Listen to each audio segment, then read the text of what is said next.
समुद्र के बीचों बीच एक खूबसूरत सा टापू था। उस टापू की सुंदरता को देखने के लिए बहुत दूर दूर से लोग आया करते थे, क्योंकि वहाँ पहाड़ होने के साथ साथ हरियाली भी बहुत थी। वहाँ पर एक रेस्टोरेंट था। उस रेस्टोरेंट को एक माँ बेटी चलाया करती थी। जो भी उस टापू पर आता, बिना उस रेस्टोरेंट में गए वापस नहीं जाता। गाइड परिवार को लेकर उस रेस्टोरेंट में आता है। आइए आइए, ये है सबसे फेमस रेस्टोरेंट। इसमें बहुत ही अच्छा नाश्ता मिलता है।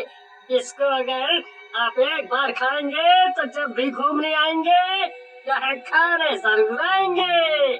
वहाँ की मालकिन पूनम और उसकी बेटी उस आदमी के पास आते हैं और बताते हैं, हमारे यहाँ का सबसे फेमस नाश्ता है हमारा जादुई कीमा।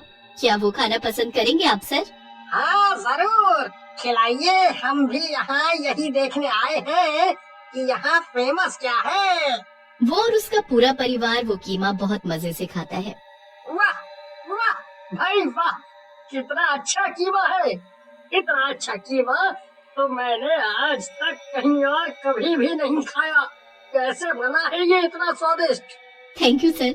जी, मैं और मेरी बेटी पूरी रात मेहनत करके इस कीमा को तैयार करते हैं।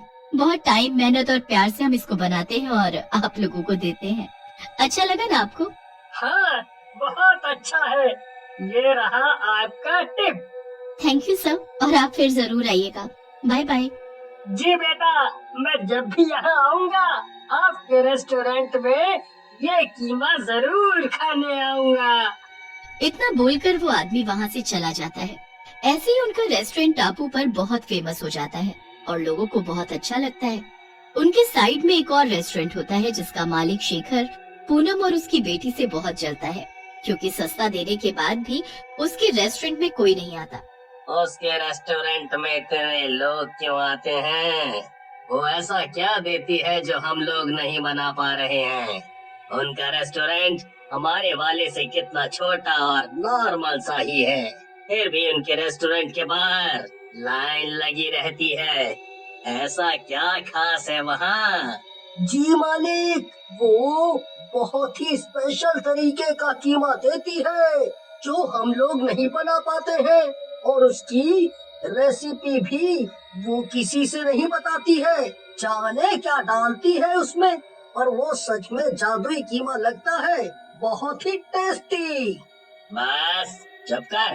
तू उसके यहाँ काम करता है या मेरे यहाँ, जो उसकी तारीफ करता ही जा रहा है मेरे सामने? चल अपने कीमा पर ध्यान दे। बड़ा आया, बहुत अच्छा कीमा बनाती है। लेकिन शेखर के दिमाग में पूनम की रेसिपी ढूंढने का सुझाव आता है और वो सोचता है कि क्यों न रात में जाकर देखा जाए कि पूनम और उसकी बेटी कीमा में ऐसा क्या डालते हैं जिससे उसका कीमा इतना स्वादिष्ट होता है। आज रात को मैं पता लगा कर रहूंगा कि आखिर ये दोनों अपने कीमे में ऐसा कौन सा मसाला डालती हैं जो मेरा कीमा फीका लगता है लोगों को। इतना बोलकर शेखर समुद्र किनारे जाकर रात होने का इंतजार करता है। चलो रात हो गई है, जाकर देखता हूँ कि वो कीमा कैसे बना रही है। अब तो सब सो गए हैं, कोई ध्यान भी नहीं देगा। जैसे ही वो पूनम और उसकी बेटी के रेस्टोरेंट में पहुंचता है तो देखता है कि वो दोनों मिलकर मसाला तैयार कर रही होती हैं। मसाला तो ये मैं भी इस्तेमाल करता हूँ, बिल्कुल एक सा ही तो कर रही है। तो इसमें क्या अलग करा है इन्होंने? देखता हूँ किसका गोश्त बनाती है ये। तभी बहुत तेज आवाज के साथ वो दोनों वहाँ से कमरे की तरफ चल पड़ते हैं। शेखर उनकी दूसरी खिड़की की तरफ जाकर देखता है कि उन्होंने टापू पर रहने वाले एक शराबी को बांध कर रखा हुआ है और अचानक वो दोनों भयानक चुड़ैल का रूप ले लेती हैं। तुझे मरने की ज्यादा जल्दी है ना, तभी हड़बड़ा रहा है। रुक, अभी बताते हैं तुझे। ये दोनों कितनी भयानक लग रही हैं। कौन है ये दोनों, और पूनम और उसकी बेटी कहाँ गई?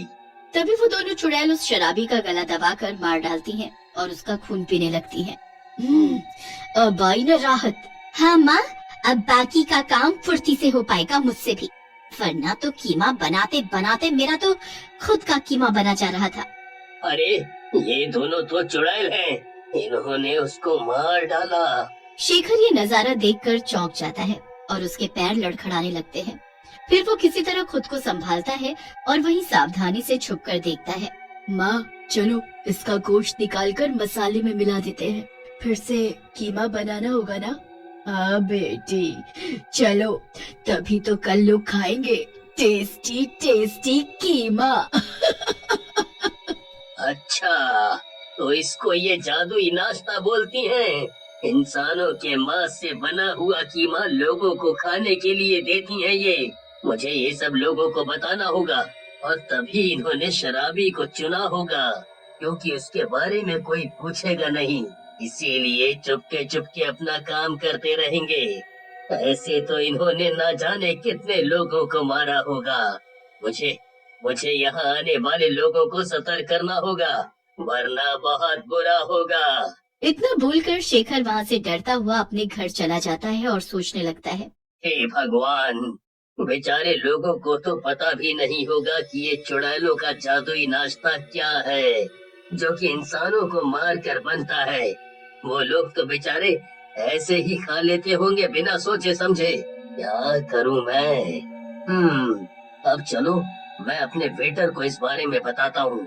शायद हम दो ही जाएं तो उनका कुछ बिगाड़ पाएंगे, वरना मैं अकेला उन दोनों का क्या कर पाऊंगा। शेखर अपने वेटर से बात करने जाता है। सुनो, तुम्हें पता है पूनम और उसकी बेटी एक चुड़ैल है और वो जादुई नाश्ता इंसानों के गोश्त से बनाते हैं, तभी वो इतना टेस्टी लगता है। वेटर हंसने लगता है और कहता है, सर, आप पागल हो गए हो क्या? कुछ भी बोल रहे हो? आपने जरूर कोई सपना देखा होगा और कुछ नहीं। और अगर लोग मरते तो क्या बाकी लोगों को पता नहीं चलता क्या? बिना शेखर सर। अरे मैं देख कर आया हूँ, वो उन्हीं लोगों को मारती है जिनके बारे में कोई खोज खबर लेने नहीं आएगा। मेरी बात मान, हमें लोगों को बचाना होगा, सबको बताना पड़ेगा। अगर ऐसा है तो सर चलिए एक बार मेरे साथ भी चलकर देखिए। मैं जब तक अपनी आँखों से नहीं देखूंगा मुझे विश्वास नहीं होगा।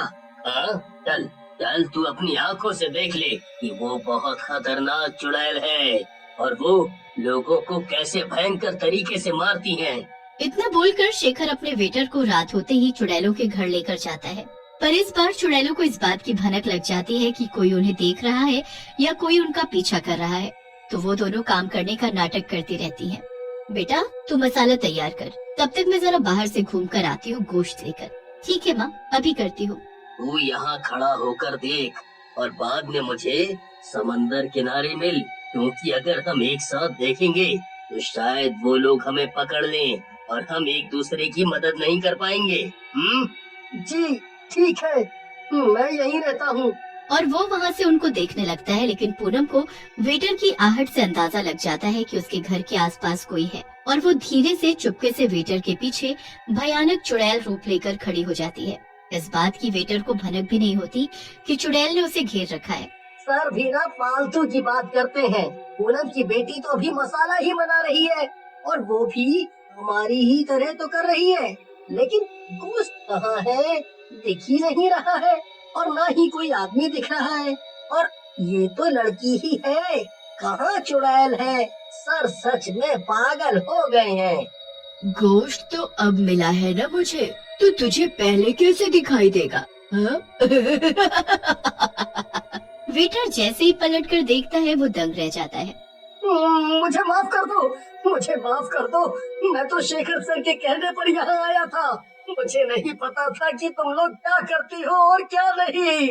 मुझे जाने दो, मुझे कुछ मतलब भी नहीं है। तुम लोग जो चाहे करो। चुड़ैल उसकी पूरी बात भी नहीं सुनती और उसको मार डालती है।